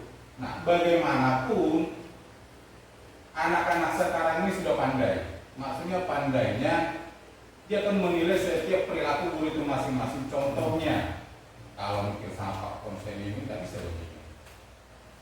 Mungkin sama Bu El tidak bisa, sama Bu Mimi juga tidak bisa begini. Dia akan menilai setiap karakter guru masing-masing untuk mencari celah apa yang akan dia lakukan di dalam celah itu. Nah, apabila kita melakukan sama-sama dalam konteks perubahan itu, maka anak-anak itu akan mungkin selain daripada kita membiasakan untuk merubah perilaku anak bagaimanapun yang akan kita lakukan nantinya sesuai peraturan yang sudah tertera atau di luar daripada itu ada tambahannya. Harapannya yaitu kita sepakat sama-sama melakukan apa yang sudah dicanangkan oleh sekolah itu sendiri. Maka saya yakin apa yang sudah kita impikan terhadap perilaku anak akan berubah, akan menjadi lebih baik, itu akan tercapai. Oke, kasih aplaus dulu untuk Ya, sedikit saya membantu. Oke, Pak. Terkait perilaku anak, saya kan memang berkunjung ke daerah Nyamuk dan Palmatak ya. Memang permasalahan lisan, memang anak-anak kita memang seperti itu. Jadi contoh kemarin saya ke Nyamuk, bagaimana lisan seorang siswa terhadap gurunya itu kasar itu di Nyamuk. Terus saya keluar lagi di Pulau Sebaya di Jalan Dasar sama. Permasalahan mereka masalah lisan dan akhlak pada bahasa sikap. Itu yang menjadi miris. Di luar, contoh misalnya, balik guru SD, udah begitu aja. Bukan gurunya, siswanya, nggak ada pamit. nanti bisa diproses ke Pak Zulfikri yang di Nyamuk yang di luar. Permasalahannya etika tadi, pulang-pulang itu udah anak-anak nggak ada salaman. Ini yang memang PR besar kita ya, bukan hanya di memang di sekolah kita. Ini yang saya lihat juga ada di daerah Nyamuk juga begitu. Bagaimana lisan dia kepada seorang guru itu kasar sampai sempat melawan guru itu. Akhirnya yang turun tokoh sesepuh situ guru. Sampai dalam tanda kutip kepala sekolah yang disalahkan terkait lisan. Terus lagi tadi betul Pak Fonsen yang ada lagi di Teluk Durian SD gurunya juga sama. Jadi balik tuh ya sudah. Nah, baca doa selesai pulang. Tidak ada etika untuk misalnya salaman, makanya kebudayaan tadi misalkan Bu El ada nanti Pak, saya bikin buat program gitu terkait bagaimana sih seorang siswa itu yang harusnya kalau balik ada salaman dulu, pas datang salam gitu. Itu ada di Teluk Durian sebetulnya. Nah yang di TK lagi, yang TK ada yang selamba aja dalam bahasa saya ditanya, Mas apa? Bapak kepo aja, kaget gitu. Tetapi kan saya, mantap gitu. Coba masih anak seperti itu, coba bayangin. Bapak kepo aja. Saya pas berkunjung ke Tanata. Jadi itu yang memang bisa, memang permasalahan besar di sini, lisan dan akhlak itu yang harus diinikan. Terus akhirnya kebayang itu, Pak, peran serta dari kita berubah. Akhirnya orang tua, memang kembali peran serta. Ya itulah, dengan tadi lingkungan orang tua yang memvisualisasikan terus, menggonggong bahasa-bahasa itu. Jadi anak tuh masuk dan kebiasaan di sini. Jadi itulah ini tervisualisasi namanya, tertanam. Jadi bahasa kotor. Itu PR besar kita terkait lingkungan. Tadi biasanya setelah takwa hubungan keluarga kita, orang tua dilibatkan. Coba ada pendapat juga dari kemarin di Sulawesi ada orang MUI pemenang itu, ya memang fungsi kita di sini. Apa kita undang tokoh agama gitu, ceramah gitu. Atau bahasa kerennya parenting, misalnya parenting tentang keluarga atau bahasa kerennya. Atau kita apalah, atau kita undang psikolog, apakah dari KPPAD kita buat atau ustadz atau tokoh agama gitu. Mereka berperan bahwa anak itu dibentuk bukan dari kita tadi kan, udah ada dari dasarnya nih. Ya makanya coba kalau yang saya lihat dari yang semua kita bahas itu kita harus bisa mengalahkan lingkungan. Itu kita sunnah. Bagaimana kita itu kan sebagaimana tugas kita, bagaimana kita kalau lingkungan itu lebih kuat, jadi sakit itu. Hangat ya Bapak Ibu, hangat dan kalau bicara tentang anak, tentang masalah di sekolah itu sebenarnya nggak cukup satu hari Bapak Ibu ya. Tapi mungkin kalau kita juga udah keterbatasan waktu ya Bapak Ibu, mungkin bisa kita lanjut nanti seperti Bapak katakan hari Sabtu ya Bapak Ibu. Dengan sudah melakukan validasi dengan segitiga restitusi tadi, yang pertama kita menstabilkan identitas dulu, baru kita validasi tindakan yang salah dan langsung kembali mengatakan keyakinan. Dan ini Bapak Ibu ini bisa kita dulu dari validasi tindakan yang salah, boleh dari menanyakan keyakinan, boleh ini enggak ini ya Bapak Ibu nggak aku di sini ya. Begitulah segitiga restitusi Bapak Ibu. Tapi waktunya Bu El, maksudnya kita memakai segitiga restitusi ini waktunya apakah memang dibatasi, apakah terus berkelanjutan atau gimana? Boleh berkelanjutan, boleh satu hari itu aja kita lakukan, tapi kita pantau apa terjadi. Tapi kalau ada perubahan terus kita lakukan. Terus kita lakukan dengan peraturan-peraturan sudah kita lakukan di sekolah, dengan keyakinan bukan peraturan lagi Bapak ya, dengan keyakinan yang sudah kita ingatkan ke beliau. Mungkin nanti makanya saya katakan tadi untuk keyakinan berubah selama itu gimana? Nah untuk keyakinan itu makanya bisa nanti kita ubah lagi, kita pandang lagi kan. Dengan keyakinan kayak gini dia nggak bisa berubah, berarti ada sesuatu yang salah. Berarti harus kita perbaiki keyakinannya di mana ini gitu. Keyakinan kita itu keyakinan antara siswa dan keluarga sekolah mungkin begitu. Karena waktu mungkin ini bercerita waktunya untuk menstabilkan identitas itu dengan bahasa yang tadi Bapak Ibu ya, berbuat salah tidak apa-apa itu ya, validasi tindakan yang salah. Padahal kamu bisa melakukan yang lebih buruk dari ini ya. Kamu pasti punya alasan, itu kata-kata dari validasi tindakan yang salah. Untuk menanyakan keyakinan Bapak Ibu, apa yang kita percaya sebagai kelas atau keluarga, apa nilai-nilai yang kita sepakati, boleh ditanyakan. dengan menanyakan sertifikat restitusi dengan cara menanyakan keyakinan. Oke, di sini ada video, kebetulan nggak bisa terbuka Bapak Ibu. Itu video tentang saya melakukan restitusi. Kemarin Bapak Ibu mental udah melihat kemarinnya. Nah, Bapak Ibu, saya mau di akhir sesi ini kita melakukan refleksi ya Bapak Ibu. Nah, Bapak Ibu bisa menceritakan sesuai dengan warna yang ada di sana. Misalnya di sini ada warna merah ya, peristiwa warna merah, tapi ada warna merah ganti sama warna pink. Sesuai dengan di sana Bapak ceritakan di sini peristiwa apa yang terjadi hari ini sama Bapak Ibu. Perasaan apa di perasaan warna ini di Bapak Ibu ya, perasaan apa yang muncul saat proses pembelajaran ini berlangsung. Pembelajaran atau funding, pembelajaran apa yang Bapak Ibu dapatkan di warna yang warna kuning ya Bapak Ibu, di warna hijau perubahan atau kedepannya Bapak Ibu tindak lanjutnya apa? Boleh ya tuliskan Bapak Ibu untuk refleksinya. Enggak, ini terakhir. Enggak, ini maksudnya jawabannya. Oh, yang Tergantung kita. simpelnya aja Pak. Aduh, Memang sotonya udah jadi.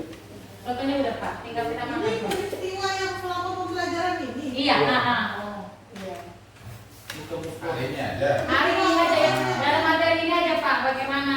Maka soto jangan masukin peristiwa jurusan nanti. Apa yang lain? Sesuai dengan ada 4 pertanyaan ya. Oh iya. Oke, sesuai pertanyaannya Pak.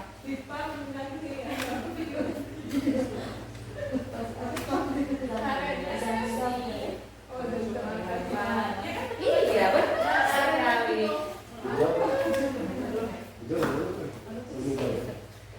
Peristiwa apa yang terjadi? Apa saja yang didapatkan? Bagi-bagi uang saya nih. Dikumpulkan. Dikumpul Bu, mau difoto. Kayaknya tidak ada peristiwa kan ya. Yang merah kosong. Peristiwanya adalah sejarah. Peristiwanya kan kita belajar ini Oh. tentang budaya positif ya, Bapak Ibu ya. Itu peristiwa itu Bapak Ibu, nggak harus peristiwa itu nggak harus yang wow gitu kan. Pas 4 ya. Perasaan.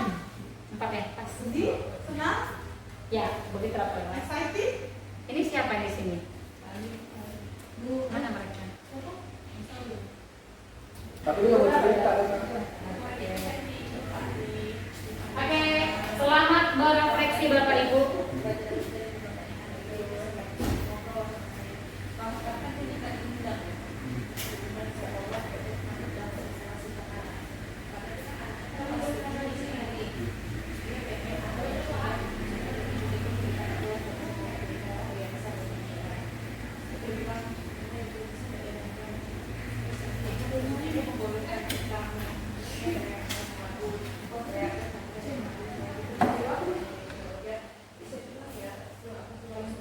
Nah, ya Bapak Ibu ya, kalau belajar itu keras. Rasa puas. Belum. Belum selesai. Pendidikan.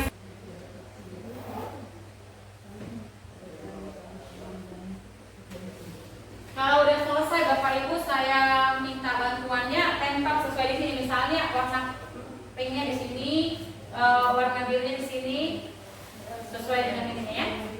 Warna biru ya. Kalau di mana? Ditempel misalnya kan peristiwa di sini di tempat peristiwa, di feelingnya, di pembelajaran, di findingnya ya Bapak Ibu.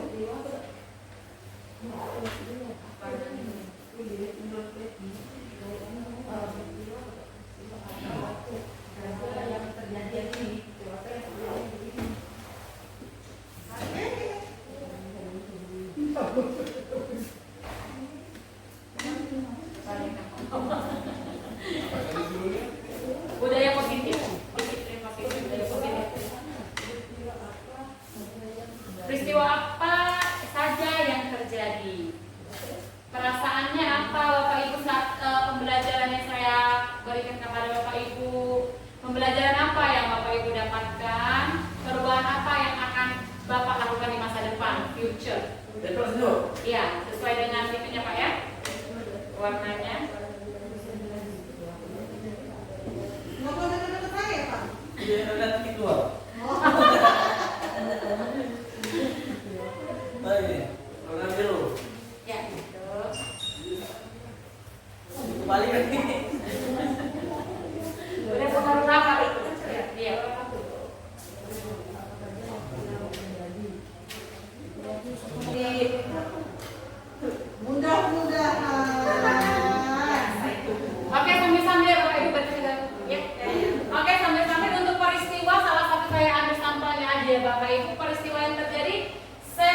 berdiskusi tentang pembiasaan budaya disiplin atau budaya positif ya. Perasaannya excited dan itu nggak tahu bahasa Inggrisnya apa. Ini artinya apa ya? Ini artinya apa ya? Excited dan curious. Excited itu apa bagaimana ya maksudnya? Semangat. Ya, semangat juga tertarik banget. Oh, tertarik banget ya. Tepuk tangan dulu dong. Oke, terima kasih. Terus findingnya apa? Solusi pemikiran untuk diterapkan ke siswa. Oke. Perubahannya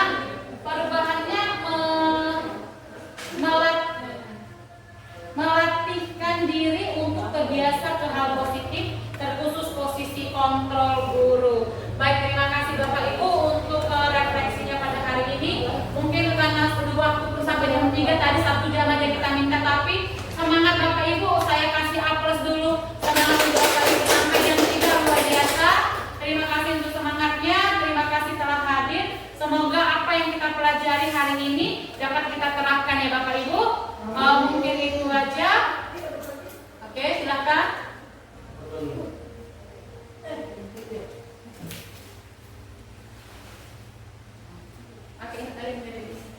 Oke, terima kasih.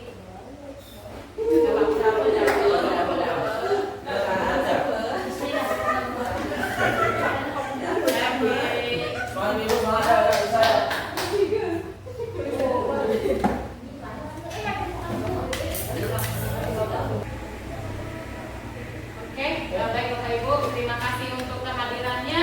Semoga kedepannya kita semakin bersemangat untuk menanamkan disiplin budaya positif di sekolah kita Bapak Ibu.